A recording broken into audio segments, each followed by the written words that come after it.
La nuit s'était refermée sur Paris comme un linceul de velours noir. Et dans le silence oppressant de notre appartement haussmannien du Marais, un craquement infime brisa l'air lourd. J'ouvris les yeux, le cœur cognant comme un tambour de guerre, pour découvrir Julien. Mon beau-fils de 22 ans. Debout au pied de mon lit.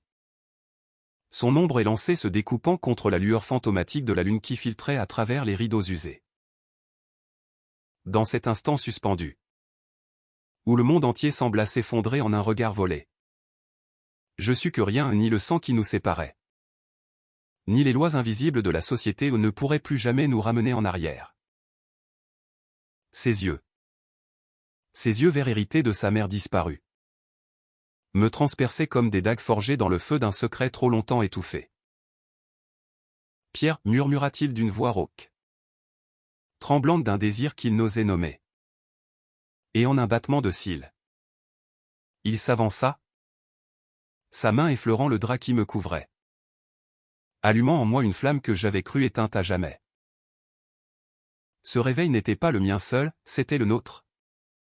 Un séisme qui allait fissurer les fondations de nos vies entrelacées, nous emportant dans une tempête d'amour prohibé, de passion dévorante et de rédemption acharnée. Je m'appelais Pierre Laurent. 45 ans. Un architecte parisien usé par les ans et les regrets. Un homme qui avait reconstruit sa vie sur les ruines d'un mariage brisé. C'était il y a 5 ans. Sous un ciel de plomb automnal, que j'avais épousé Élise. La femme au rire cristallin et aux yeux verts comme la Seine en crue. Elle était venue à moi avec Julien, son fils unique. Un adolescent de 17 ans alors. Timide et farouche. Un garçon qui portait déjà en lui les cicatrices d'un père absent. Un fantôme alcoolique qui avait fui vers les lumières factices de Monaco. Nous formions une famille improbable, forgée dans le feu de l'amour tardif d'Élise et le mien. Un amour qui avait fleuri comme une rose sauvage au milieu des gravats de nos cœurs solitaires. Paris. Cette ville de lumières éternelles et de secrets enfouis, avait été notre sanctuaire. Notre appartement au Marais, avec ses parquets craquants et ses cheminées noircies par le temps, abritait nos joies fugaces, les dîners improvisés où Élise chantait des airs de Piaf.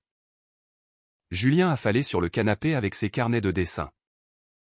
Et moi, observant tout cela d'un œil attendri, sentant pour la première fois la chaleur d'un foyer. Mais le destin, ce traître au masque doré, avait frappé sans pitié 2 ans plus tôt. Un accident de voiture sur la route de Deauville. Une nuit de verglas traître. Et Élise s'en était allée, emportant avec elle la lumière qui illuminait nos jours. Julien, alors 20 ans, s'était refermé comme une huître. Son deuil un mur impénétrable que mes maladroites tentatives de réconfort ne parvenaient qu'à fissurer. Depuis, nous vivions dans une danse maladroite d'affection contenue et de silence pesant. Julien étudiait les beaux-arts à la Sorbonne. Ses toiles sombres et tourmentées reflétant les tempêtes intérieures qu'il ne confiait à personne. Moi, je nouillais mes nuits dans des plans d'architecte inachevés. Des vers de Bordeaux trop nombreux. Et des souvenirs d'Élise qui hantaient mes rêves. Nous étions 2 âmes françaises égarées dans la capitale, liées par le sang d'une femme absente, mais séparées par un gouffre que ni le temps ni les mots n'avaient su combler.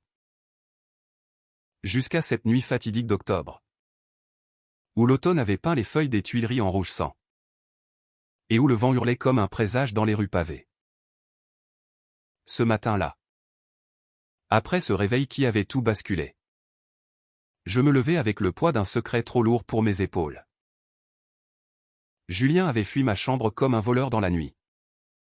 Mais son parfum, un mélange de savon frais et de vulnérabilité juvénile, s'attardait sur les draps froissés. Je descendis à la cuisine, où le café fumait encore dans la cafetière, vestige d'une routine que nous feignions de maintenir. Il était là, assis à la table en chêne, Son carnet de croquis ouvert devant lui. Feignant d'esquisser les contours d'un pont imaginaire sur la Seine. Ses cheveux châtains en bataille. Son t-shirt tendu sur ses épaules larges d'athlète amateur, il courait le long de la Marne pour évacuer ses démons. Tout en lui criait une innocence brisée. Bonjour. Pierre, dit-il sans lever les yeux.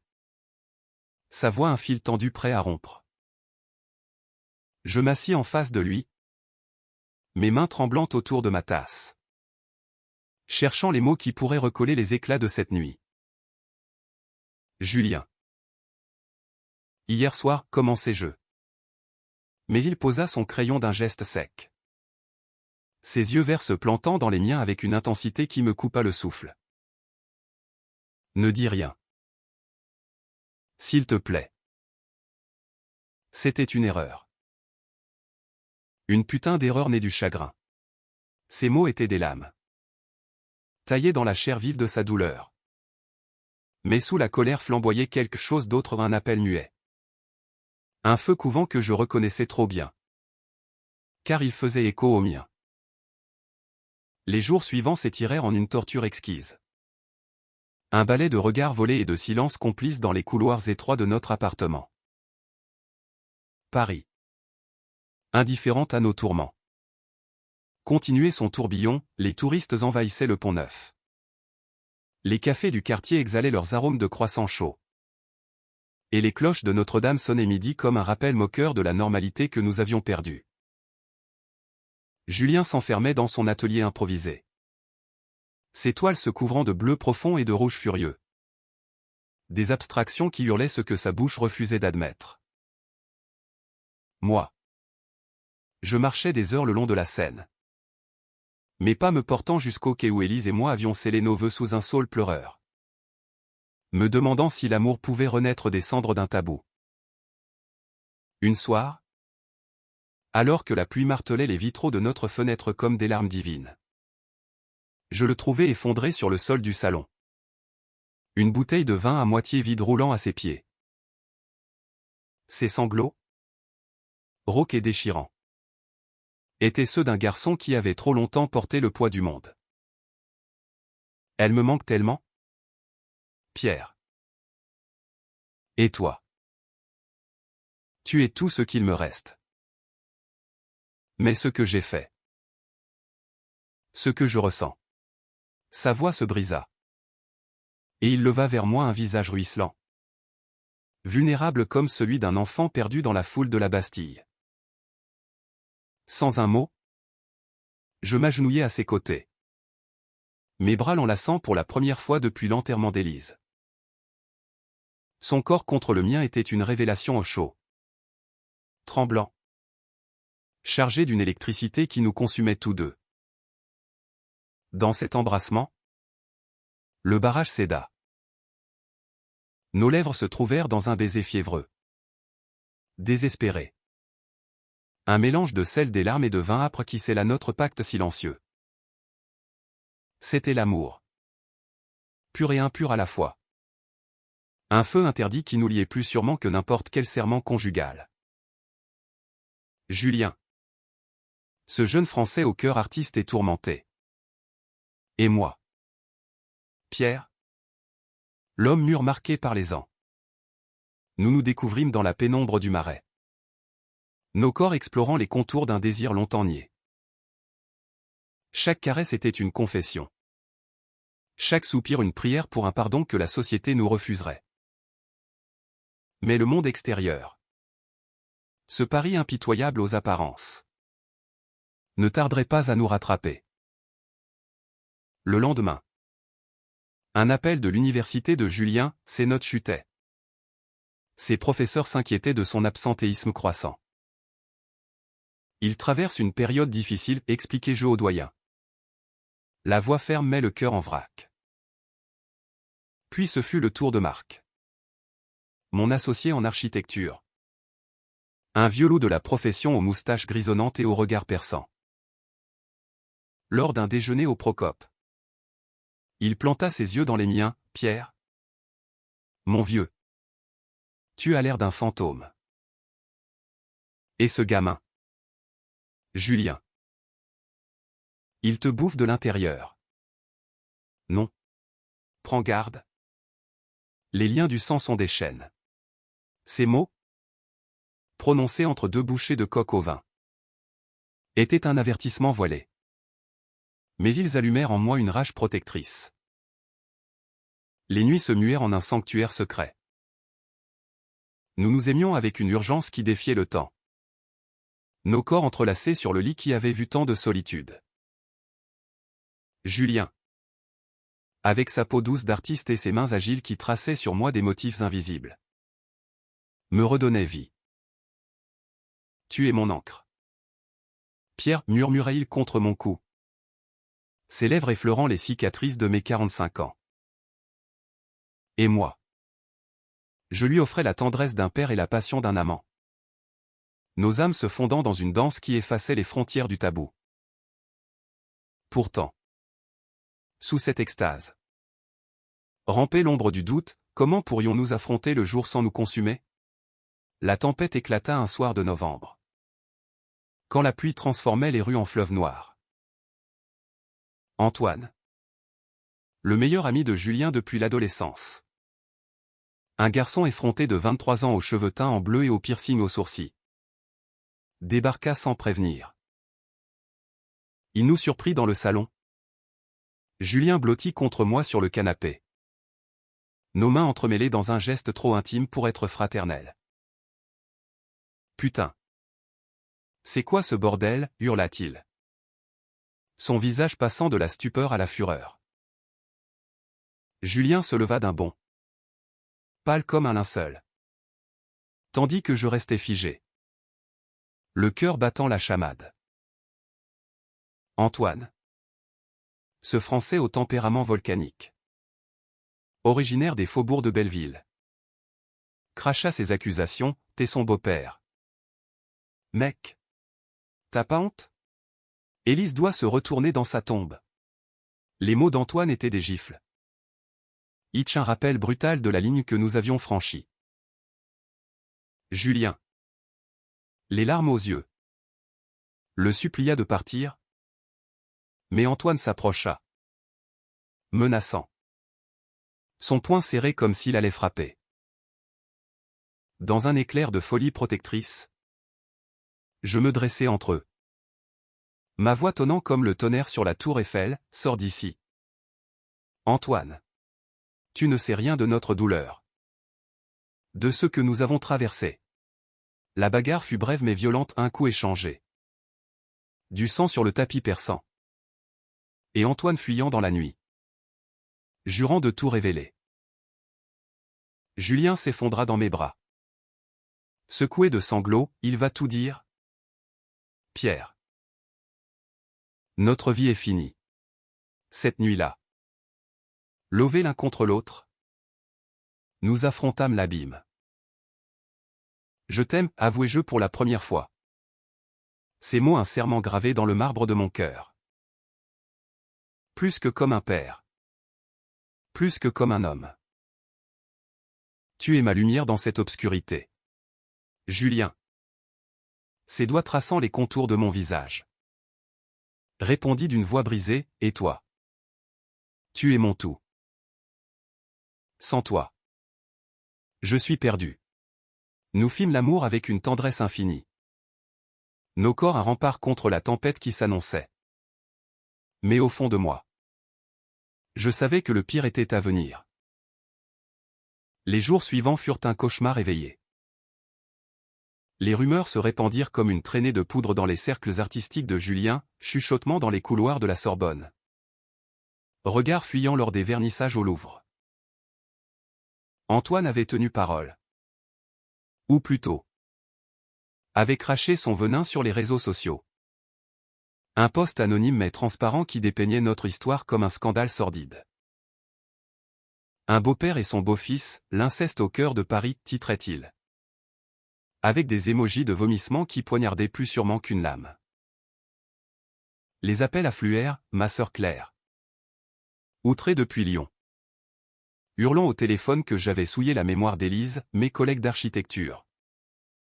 feignant la compassion tout en annulant des contrats, et même le prêtre de la petite église Saint-Sulpice, où nous avions enterré Élise, m'invitant à une confession et qui puait le jugement. Julien. Ce jeune homme si sensible se recroquevilla sous l'assaut. Ses toiles devinrent des cris noirs. Des abîmes de couleurs hurlantes exposés dans son atelier comme des plaies ouvertes. Ils ont raison. Pierre, murmura-t-il un soir, assis sur le bord du lit, ses genoux ramenés contre sa poitrine. Je suis un monstre. Toi aussi. Que avons-nous fait? Ces mots me déchirèrent. Et je le pris dans mes bras, le berçant comme l'enfant qu'il avait été. Non. Mon amour. Nous avons aimé. Et l'amour, même dans l'ombre, est plus fort que leurs préjugés. Nous sommes Français, nés sous les lumières de la liberté. Et personne ne nous volera cela. Pourtant, la pression montait, inexorable comme la marée de la Manche. Un soir, alors que nous dînions dans un bistrot caché de Montmartre, un journaliste freelance, un vautour aux yeux froids nommé Lucas, originaire de Marseille avec son accent chantant, s'approcha de notre table.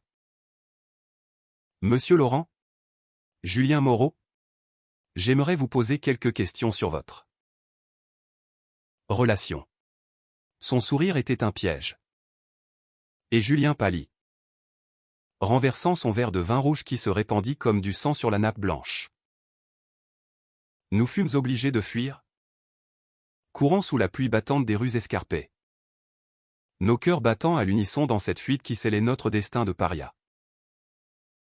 De retour à l'appartement, trempés et essoufflés, nous nous effondrâmes sur le sol du salon. On doit partir. Pierre halta Julien, ses yeux brillants de peur et de détermination. Aller quelque part où personne ne nous connaît. La Provence? Peut-être. Ou le Sud. Près de la mer. L'idée me terrifia et m'exalta à la fois.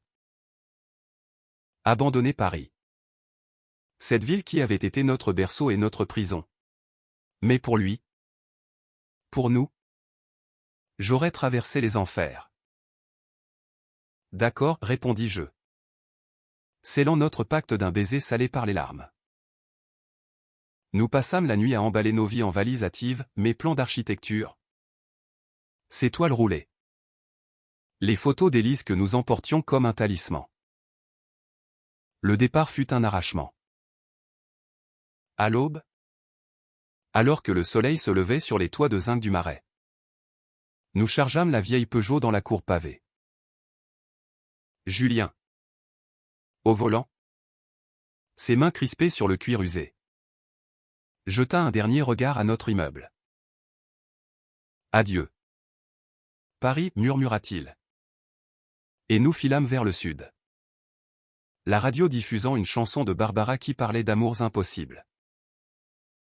La route s'étirait comme un ruban d'espoir, traversant les vignobles de Bourgogne puis les collines de la Loire, chaque kilomètre nous éloignant des ombres du passé. Nous nous installâmes dans un petit village provençal, près d'Aix-en-Provence. Un hameau niché au creux d'olivraies centenaires où les rembaumaient le thym et la lavande. J'y trouvai un emploi modeste chez un artisan maçon, rénovant des masses en pierre sèche. Tandis que Julien, libéré des chaînes de la capitale, reprit ses pinceaux avec une ferveur nouvelle. Ces toiles, autrefois tourmentées, s'emplirent de couleurs vives, azur de la Méditerranée, ocre des falaises de Cassis. Et au centre de chacune, une silhouette floue évoquant deux âmes enlacées. Nous louâmes une maisonnette aux volets bleus, avec un jardin où les figuiers ployaient sous leurs fruits mûrs. Et là, loin des regards inquisiteurs, notre amour fleurit enfin au grand jour. Les mois passèrent en une douceur volée au temps. Les matins. Nous nous réveillons enlacés. Le chant des cigales filtrant à travers les persiennes. Julien. Ce beau jeune Français de 22 ans devenu mon égal. Mon amant. Mon confident. Cuisinait des ratatouilles parfumées tandis que je lisais Proust sur la terrasse. Riant de nos disputes futiles sur la recette parfaite de la bouillabaisse. Les soirs. Nous marchions main dans la main jusqu'à la mer. Nos pieds nus dans le sable de la calanque d'Envaux. Et là. Sous les étoiles provençales. Nous nous aimions avec une passion qui défiait les âges. Tu m'as sauvé. Pierre, me disait-il. Sa tête sur mon épaule. Et je répondais, non. C'est toi qui m'as ressuscité. Mais le passé. Tenace comme une vigne sauvage. Refit surface un jour d'été torride. Une lettre arriva. Cachetée d'un timbre parisien, c'était de Claire. Ma sœur. Qui avait appris notre cachette par un ami commun. Reviens. Pierre. Julien a besoin d'aide professionnelle. Ce que vous faites est destructeur. Ces mots, écrits d'une main tremblante, ravivèrent les démons. Julien. Lisant par-dessus mon épaule. Blêmi. Elle a raison. Je ne suis qu'un gamin paumé. Et toi? Tu mérites mieux qu'un scandale. La crise éclata cette nuit-là. Nos voix s'élevant dans la chaleur étouffante. Des accusations volantes comme des oiseaux affolés. Je partis marcher seul dans les oliveraies. Le cœur déchiré. Me demandant si notre amour n'était qu'une illusion née du deuil. Les heures s'étirèrent en une nuit sans fin. Jusqu'à ce que, au lever du soleil, je le trouve assis sur les marches de la terrasse. Une toile vierge sur les genoux. Regarde, dit-il simplement. Et je vis, une peinture magistrale. Nous deux figurés comme des amants mythiques. Orphée et Eurydice revisités. Entrelacés dans un jardin éternel. Avec Paris en fond flou. Une ville qui nous avait rejetés mais que nous laissions derrière. C'est nous? Pierre. Pas une erreur. Mais une œuvre. Et si le monde nous juge? Qu'il aille au diable. J'ai 22 ans. Tu en as 45. Mais notre amour transcende tout. Ces mots, prononcés avec une maturité qui me coupa le souffle, furent le pivot de notre rédemption. Nous écrivîmes une lettre à Claire. Non pas de défense, mais de vérité nue, notre histoire, née des cendres d'Élise, était un témoignage d'humanité. Un amour LGBT qui osait exister malgré les chaînes sociales. L'amour n'est pas un crime, conclûmes-nous. Et nous l'envoyâmes. Libéré. Des mois plus tard. Lors d'une exposition à Aix. La toile de Julien intitulée Le Réveil éternel fut acclamée. Les critiques. Ces mêmes qui nous avaient lapidés à Paris. Y virent une allégorie puissante de l'amour interdit et libérateur. Nous nous tenions côte à côte. Main dans la main devant la foule. Fiers et invincibles. Antoine. Repentant. Vint même nous serrer la main. Murmurant des excuses noyées dans les larmes. Paris nous rappela pour une rétrospective. Mais nous choisîmes de rester en Provence. Ancrés dans notre havre. Aujourd'hui. Sous le soleil couchant de la Méditerranée. Julien et moi contemplons l'horizon. Nos doigts entrelacés. Ce réveil d'une nuit d'octobre a changé nos vies. Oui ou non en les brisant. Mais en les reconstruisant plus fortes. Plus vraies. Dans ce monde qui nous a jugés. Nous avons trouvé la grâce, l'amour. Dans sa forme la plus pure. est le plus grand acte de rébellion. Et le plus bel hommage à ceux que nous avons perdus. Élise. Où qu'elle soit. Sourit peut-être. Sachant que son fils et son mari ont enfin trouvé la lumière.